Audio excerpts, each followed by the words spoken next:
సిలువ శక్తి అనేటువంటి అనుదిన వర్తమాన కార్యక్రమం చూస్తున్న మీ అందరికీ ప్రభువైన యేసుక్రీస్తు వారి శ్రేష్టమైన నామంలో వందనాలు శుభములు తెలియచేసుకుంటున్నాను. ఈరోజు మనము ధ్యానము చేస్తున్నటువంటి అంశము యోహాను సువార్త 18వ అధ్యాయము 12వ వచనాన్ని చదువుతున్నాను. చూడండి, యోహాను సువార్త 18వ అధ్యాయము 12వ వచనాన్ని. సైనికులు సహస్రాధిపతియు యూదుల బంట్రోతులను యేసుని పట్టుకొని ఆయనను బంధించి మొదట అన్న యొద్దకును ఆయనను తీసుకొని పోయిరి. ఇప్పుడు అన్న అనేటువంటి వ్యక్తి ఎవరు? అతని దగ్గరికి తీసుకుని వెళ్ళారంట సైనికులు, సహస్రాధిపతులు, యూదుల బంట్రోతులు యేసయ్యను పట్టుకొని ఎక్కడ తీసుకుని వెళ్ళారు? అన్న అనేటువంటి వ్యక్తి దగ్గరికి తీసుకుని వచ్చారంట. అప్పుడు ఈ అన్న అనేటువంటి వ్యక్తి ఏం చేశాడో చూడండి. అదే 18వ అధ్యాయంలో 24వ వచనం చూడండి. అంతటా అన్న యేసుని బంధింపబడి ఉన్నట్టుగానే ప్రధాన యాజకుడైన కయప యొద్దకు పంపారు. ఫస్ట్ ఏం చేశారంట? సైనికులు, సహస్రాధిపతులు, యూదుల యొక్క బంట్రౌతులు వీళ్ళందరూ కలిసి ఈ యొక్క యేసయ్యని అన్న అనేటువంటి వ్యక్తి దగ్గరికి తీసుకొచ్చారంట.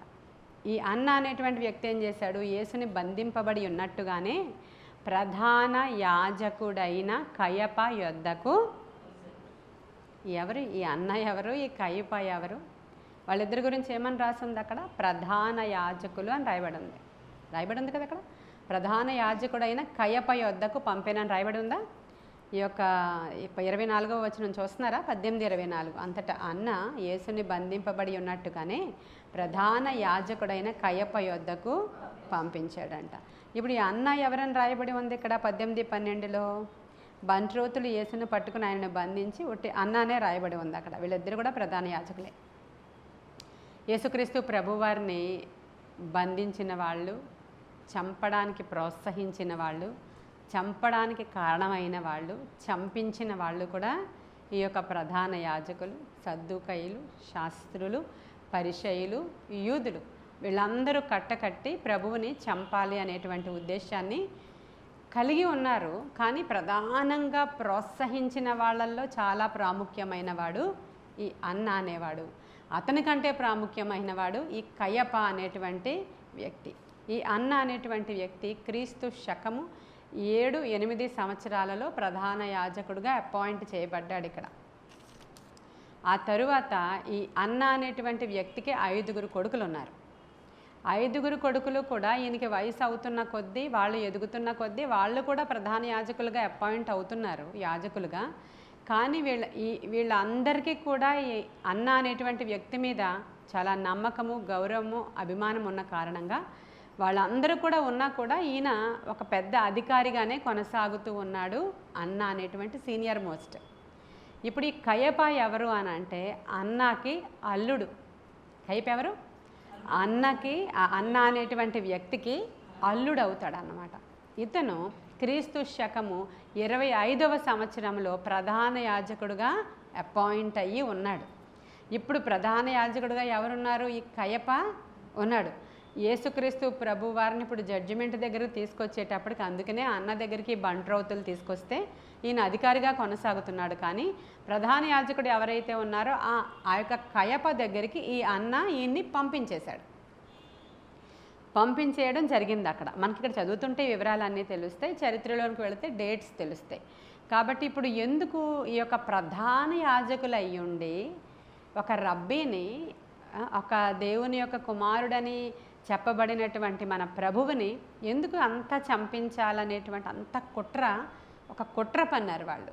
ఎలా అయినా సరే ఈయన్ని చంపేయాలనేటువంటి కుట్ర ఎందుకు పన్నారు వీళ్ళందరూ?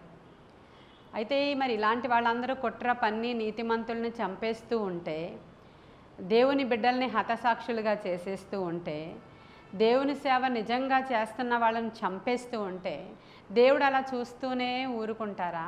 వాళ్ళని ప్రొటెక్ట్ చేసుకోలేరా?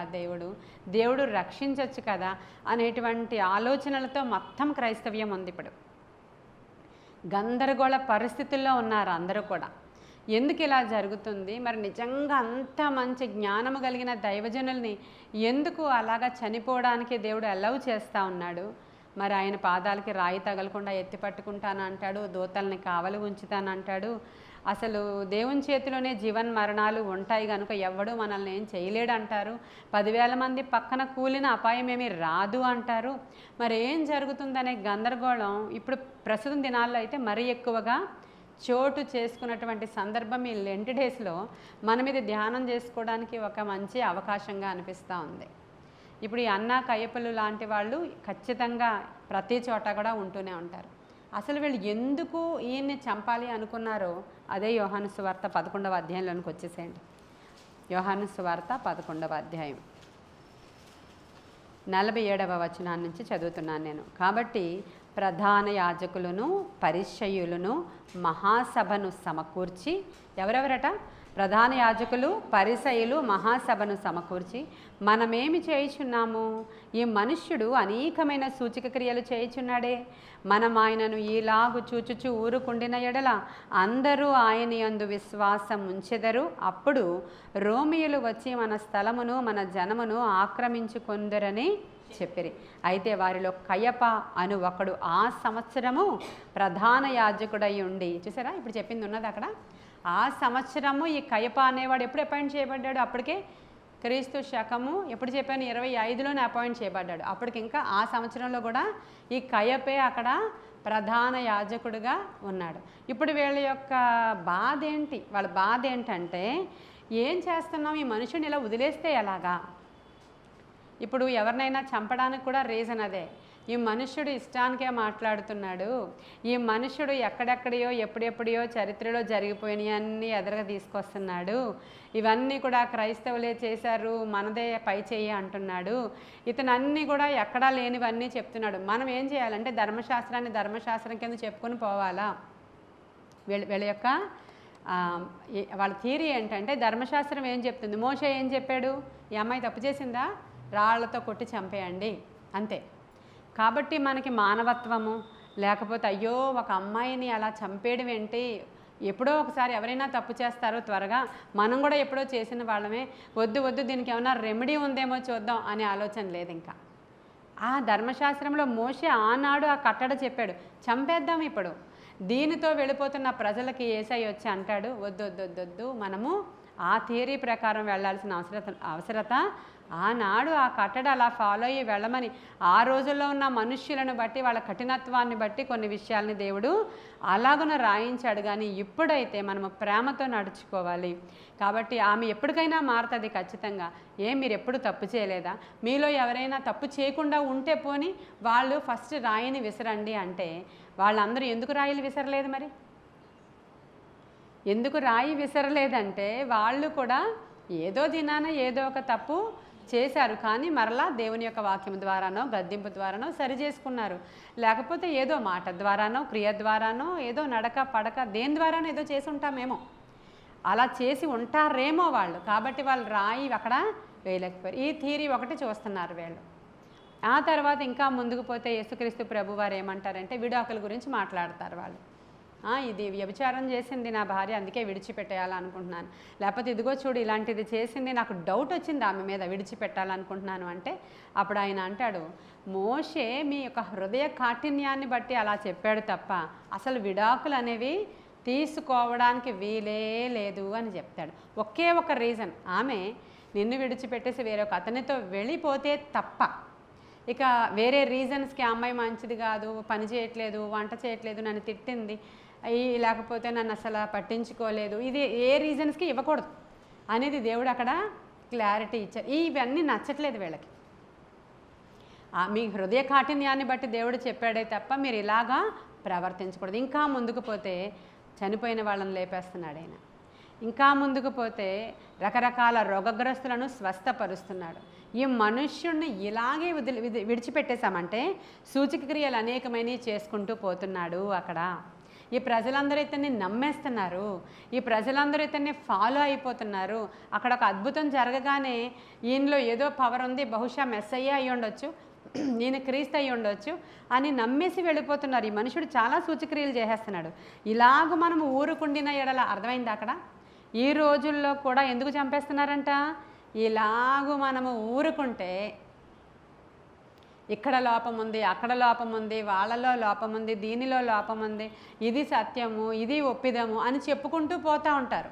అలా మనం విడిచిపెడితే మన ఉనికికి ప్రమాదం అయిపోతుంది. కనుక మనం వీళ్ళని చంపేయడం బెటర్ అని ఈరోజు కాదు, ఆ రోజే వాళ్ళు నిర్ణయం తీసుకున్న కారణంగా ఆ రోజు నుంచి 21వ శతాబ్దం వరకు కూడా హతసాక్షులు పుడుతున్నారు, చస్తూ ఉన్నారు అక్కడ. ఇది ఏంటయ్యా ఇలా ఎందుకు జరుగుతుంది అని అడగడానికి మనకి ఏమాత్రం కూడా అర్హత లేదు. బ్రతుకుట క్రీస్తే, చావైతే లాభమే. క్రైస్తవు యొక్క ఆ యొక్క స్లోగన్ అదే ఉండాలి.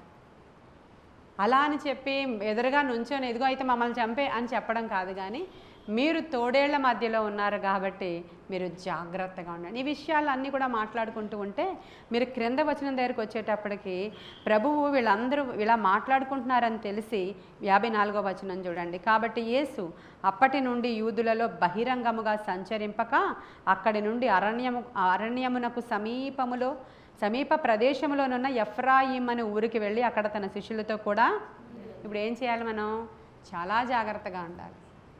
వీళ్ళందరూ నన్ను చంప చూస్తున్నారు, పట్టుకో చూస్తున్నారు, సత్యాన్ని పాతిపెట్టేయాలనుకుంటున్నారు, కాబట్టి బహిరంగంగా తిరగడం ఇంకా ఆపాలి ఆయన టైం వచ్చే వరకు. అక్కడ ఆయనకు ఒక టైం ఉంది, ఆయన చనిపోవడానికే పుట్టారన్న సంగతి మనకు తెలుసు, అందరికీ తెలిసినటువంటి సత్యము. ఎప్పుడో క్రీస్తు ప్రభు వారికి 800 సంవత్సరాల క్రితమే ఆయన ఎప్పుడు వస్తారు, ఎప్పుడు చనిపోతారు, ఎలా చనిపోతారు అన్నది అన్నీ కూడా లిఖించబడినాయి. ఈ రోజుల్లో కూడా ఇప్పుడు మనం ఏం చేయాలంట, బహిరంగంగా వెళ్ళి ఇదిగో అనుకుంటూ మనల్ని మనము గట్టిగా బయటికి చూపించుకోకుండా మనము ఏమి సత్యాన్ని అయితే బోధించుకుంటున్నామో దాన్ని బోధిస్తూ చాలా జాగ్రత్తగా ఉండాల్సినటువంటి పరిస్థితులు అని రాయబడి ఉందా లేదా? ఉంది కదా. కాబట్టి అన్నిటికీ సమాధానాలు బైబిల్లో ఉన్నాయి. అంటే మనకి ఇప్పుడు ప్రస్తుతం చనిపోయి హతసాక్షి అనుకుంటున్నారు కొందరు, యాక్సిడెంట్ అనుకుంటున్నారు కొందరు, గవర్నమెంట్ వాళ్ళు ఇంకా ఏమీ రిలీజ్ చేయలేదు. ఇలాంటి సందర్భంలో ఆయన గురించి ఏం మాట్లాడాలన్నా భయపడిపోతున్న వాళ్ళు కొందరు, అయ్యో లేదు లేదు ఇది యాక్సిడెంటే నేనైతే డిక్లేర్ చేసేస్తున్నానని ఒక్కొక్క సేవకులు బ్యాక్ తగ్గిపోతున్నటువంటి పరిస్థితి. అయితే సరే ఈ పరిస్థితుల్లో కొంతమంది ఇలా అనాలిసిస్ చేస్తున్నారు, ఏమనంటే ఆయన ఒంటరిగా వచ్చి ఉండాల్సింది కాదు. ఇది మంచి పద్ధతి. ఎందుకని ప్రభు శిష్యులను పంపించేటప్పుడే ఇద్దరిద్దరిగా మీరు వెళ్ళి సేవ చేయండి, జాగ్రత్త సుమా అని చెప్పారు ఆయన. ఆ తర్వాత మీకు ఎక్కడైనా థ్రెట్ ఉంది అని అనిపిస్తే ఇప్పుడు ప్రభు ఏం చేశారు, బహిరంగంగా సంచరించడం మానేసి కొన్నాళ్ళు ఆయన ఏం చేశారు, ఎఫ్రాయిము మనియము దగ్గరికి వెళ్ళిపోయి అక్కడ శిష్యులతో కొంతకాలం ఆయన సమయం వచ్చే వరకు వెయిట్ చేయడం అనేది అక్కడ జరిగింది. మానవ తప్పిదాలు కూడా ఇందులో మనకి కనిపిస్తూ ఉంటాయి. మన సమయం ఇంకా రాకుండానే ఎందుకురా బాబు ఆరాట పడిపోయి అలా వెళ్ళిపోతావు అంటాడు ప్రసంగి. సమయం ఇంకా రాకుండా ఎందుకు తొందరపడుతున్నావు, నీకు నువ్వే ఎందుకు అలా అటు ఇటు తిరిగి నీ ప్రాణాన్ని పోగొట్టేసుకుంటావు అన్నట్లు జ్ఞానవంతులు, సత్యాన్ని ఎరిగిన వాళ్ళు, జ్ఞానాన్ని అవకాశం పట్టిన వాళ్ళు ఈరోజు క్రైస్తవ లోకం నుంచి పక్కకి తప్పిపోవడం, మరణం అనేది ఎడబాపడం అనేది చాలా చాలా అంటే కష్టతరముగా, వినడానికి కష్టంగా ఉన్నటువంటి ఒక ప్రాముఖ్యమైనటువంటి విషయం. ఇది అనేకులు వింటున్నారు కాబట్టి సేవకులమైన మేము, విశ్వాసులమైనటువంటి మీరు అందరము కూడా ప్రార్థన విజ్ఞాపనల చేత దేవుణ్ణి సమీపిస్తూనే చాలా జాగ్రత్తగా ప్రవర్తిస్తూ మనకి దేవుడు అప్పగించిన పనిని చేసి భూమి మీద ఎన్నాళ్ళ వరకు మనం ఉంటామో ఆ తరువాత ఆయన దగ్గరికి వెళ్ళిపోవాలనే నిశ్చయిత ప్రతి హృదయంలో కూడా ఉండాలి. అన్నా కయపల లాంటి వాళ్ళే ఈ దినానికి కూడా ఎక్కడ చూసినా సరే ఉన్నారు. అయితే దానికి రెమెడీలు ఉంటాయి, అలా చేసిన వాళ్ళకి పనిష్మెంట్ కూడా ఖచ్చితంగా ఉంటుంది ఇక్కడ.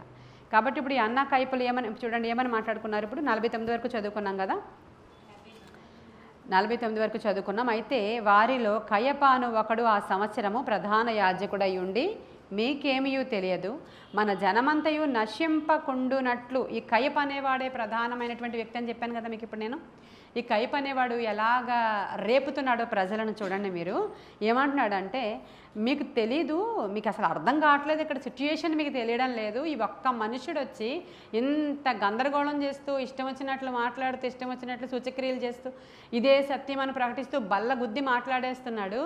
ఇప్పుడు మనం చేయాల్సింది ఏంటి అంటే ఇంతమంది జనాలు కన్ఫ్యూజ్ అయిపోయే కంటే ఒక్కడ చచ్చిపోవడం ఏం ప్రాబ్లం లేదు, మనకేం ప్రాబ్లం రాదు, జిహాద్ చేసేద్దాం.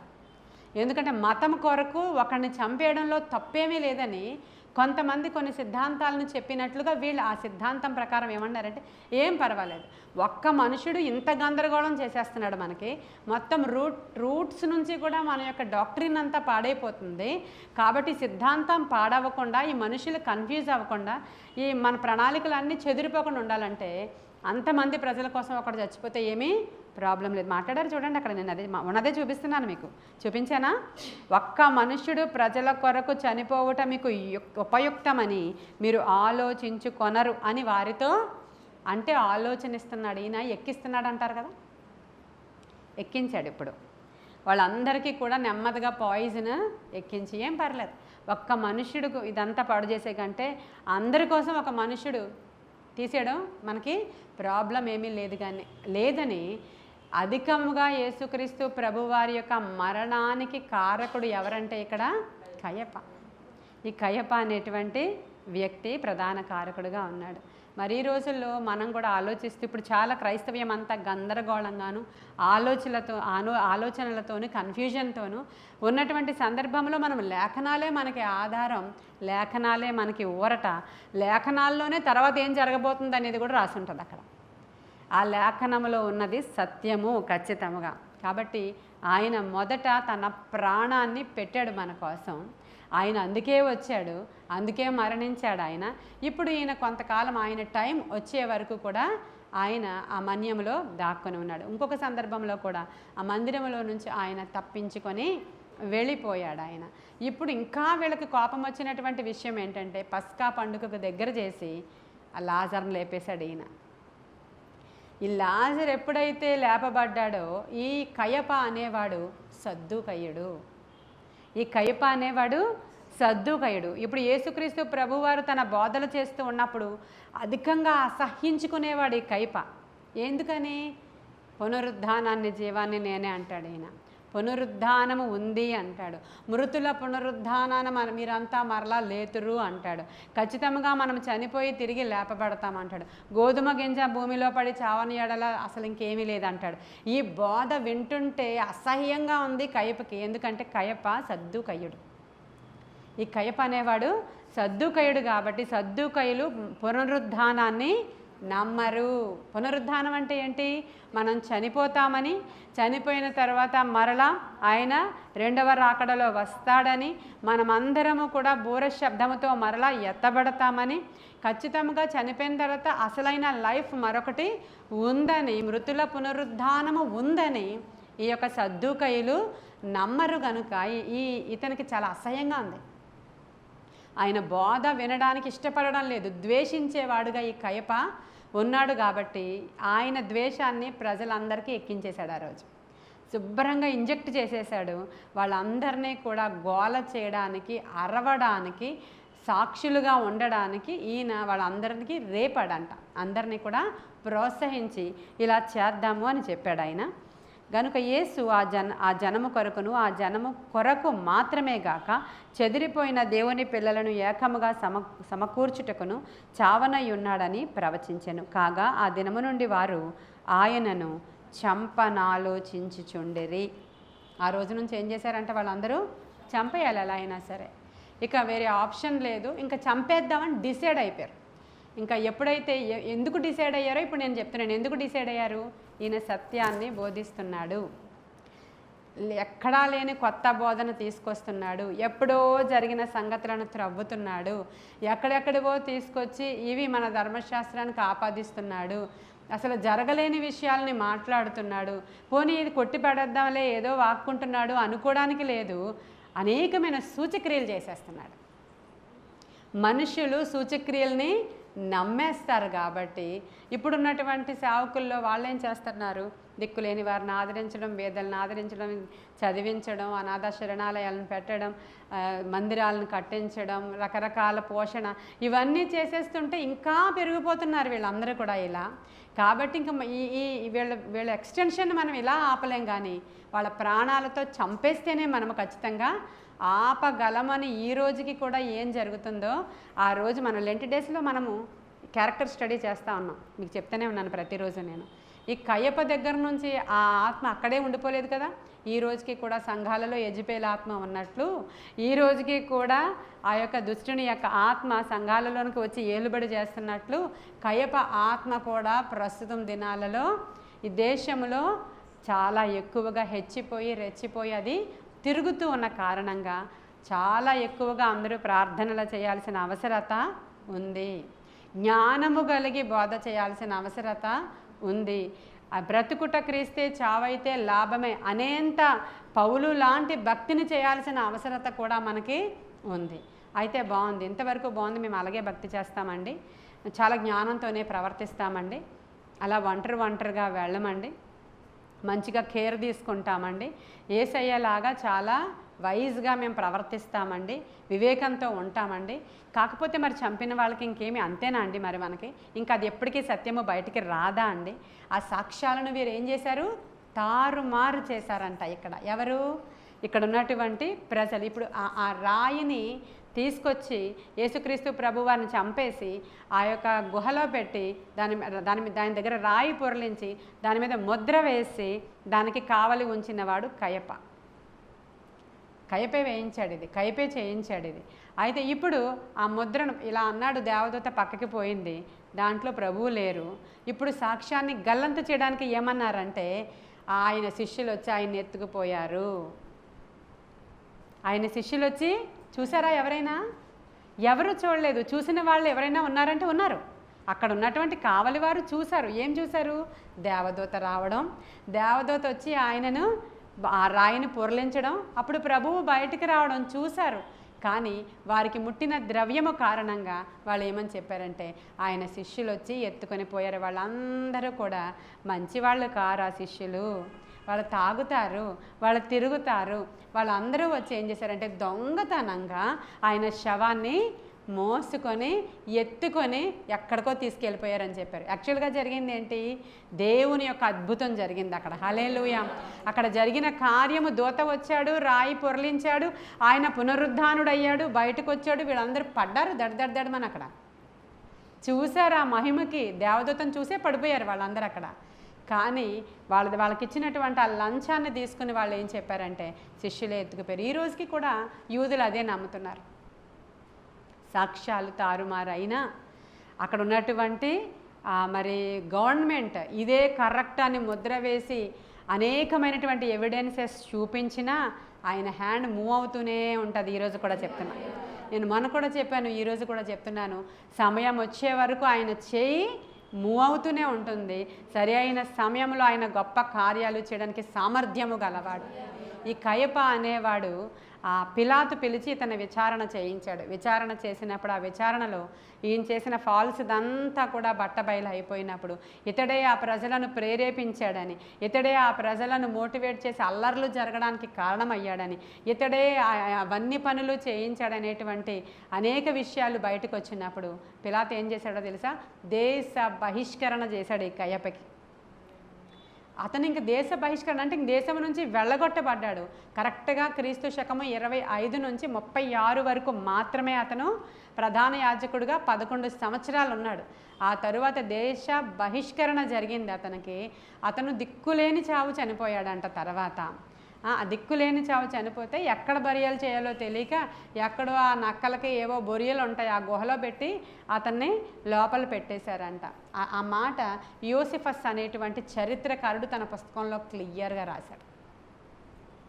జరుగుతుంది, దేవుడు న్యాయవంతుడు, ఆయన అద్భుతాలు చేసే దేవుడు. అలాగని ఈరోజు మనం ఇలా జరగగానే టిట్ ఫర్ టాట్ మాత్రము చేయడానికి దేవుడు అస్సలు ఒప్పుకోడు. కొన్ని సందర్భాల్లో జరుగుతాయి, ఇమ్మీడియట్గా వస్తుంటాయి, యాక్షన్కి రియాక్షన్ ఇమ్మీడియట్గా ఉంటుంది.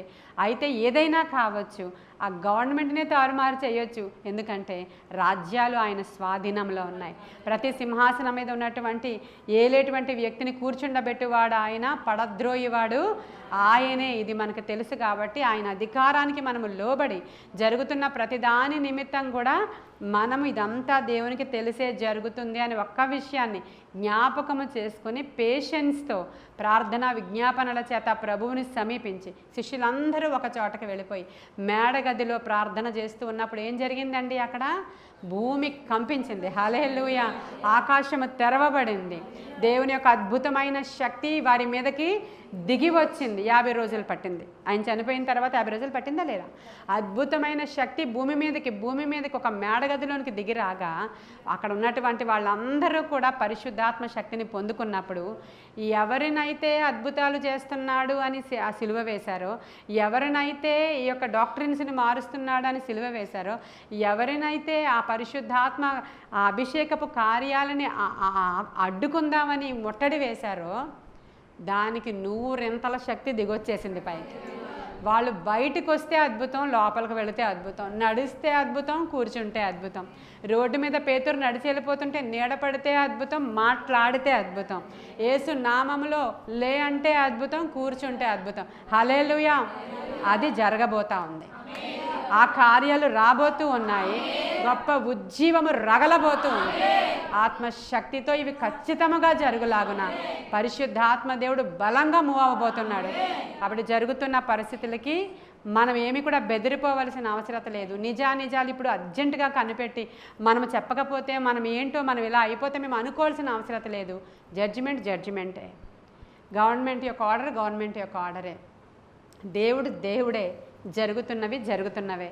మనం చేయాల్సింది ఏంటంటే మీరేమీ ఎక్కడికి వెళ్ళకండి, పోయి మేడగదిలో కూర్చుని ప్రార్థన చేయండి. హల్లెలూయా! ప్రభు చెప్పిన ఆజ్ఞ ఈరోజు కూడా అదే. పోయి మీరు ప్రార్థన చేయండి, నేను అద్భుతం చేస్తాను. హల్లెలూయా! ఈ అన్ని విషయాలు వీళ్ళందరూ కూడా ఇక్కడ ఈ శిష్యులను చంపించడానికి కారణం కూడా ఈ కయపే. అపొస్తలుల కార్యాలు తీయండి ఒకసారి, 4వ అధ్యాయం 6వ వచనం. ప్రధాన యాజకుడైన అన్నయు కయపయు 5 నుంచి చదువుతున్నాను చూడండి. మరునాడు వారి అధికారులను, పెద్దలను, శాస్త్రులను యెరూషలేములో కూడుకొనిరి. ప్రధాన యాజకుడైన అన్నయు కయపయు, యోహానును, అలెగ్జంద్రును, ప్రధాన యాజకుని బంధువులందరూ వారితో కూడా ఉండిరి.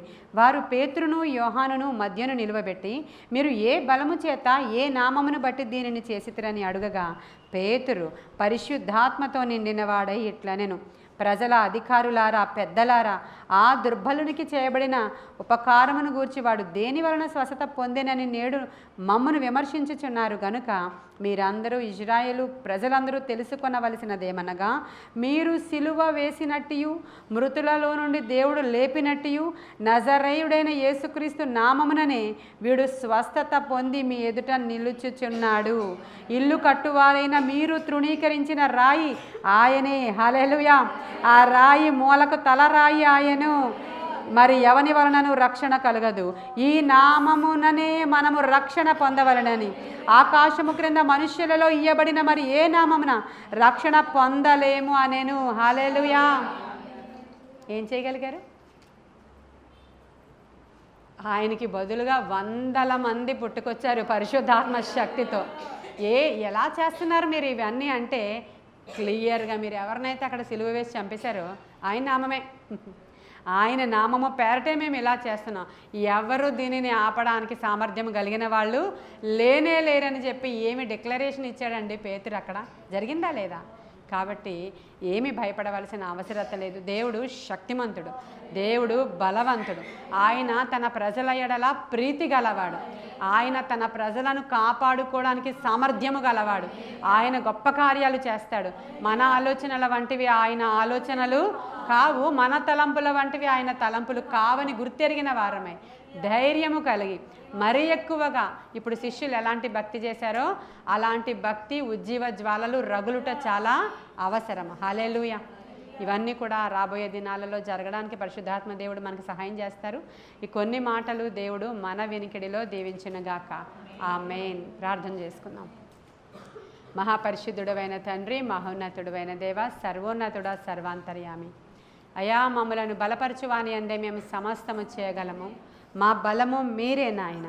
మా దేవుడు చూచుచున్న దేవుడు, మా దేవుడు మాట్లాడే దేవుడు, మా దేవుడు అద్భుతాలు చేయు దేవుడు, మా దేవుడు ఆశ్చర్యాలు చేయు దేవుడు, మా దేవుడు సజీవుడు తండ్రి.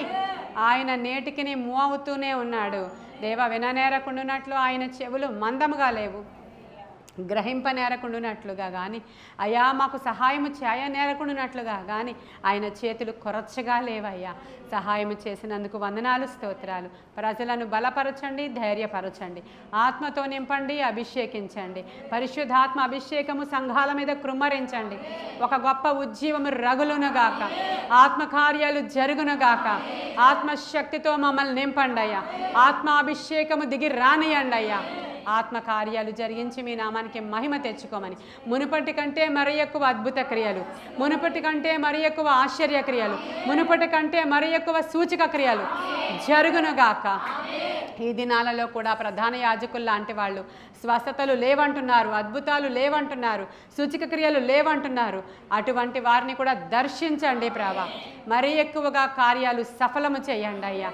దేవాని కృపగల హస్తానికి మమ్మల్ని మేము అప్పగించుకుంటూ నాయనా నజరేయుడైన యేసుక్రీస్తు వారి శ్రేష్టమైన నామంలో అతి మిక్కిలి వినయముగా అడిగి ప్రార్థించి వేడుకొని దేవుని యొక్క కృపను మేము పొందుకొని ఉన్నాము మా ప్రియ పరలోకపు మా తండ్రి. God bless you.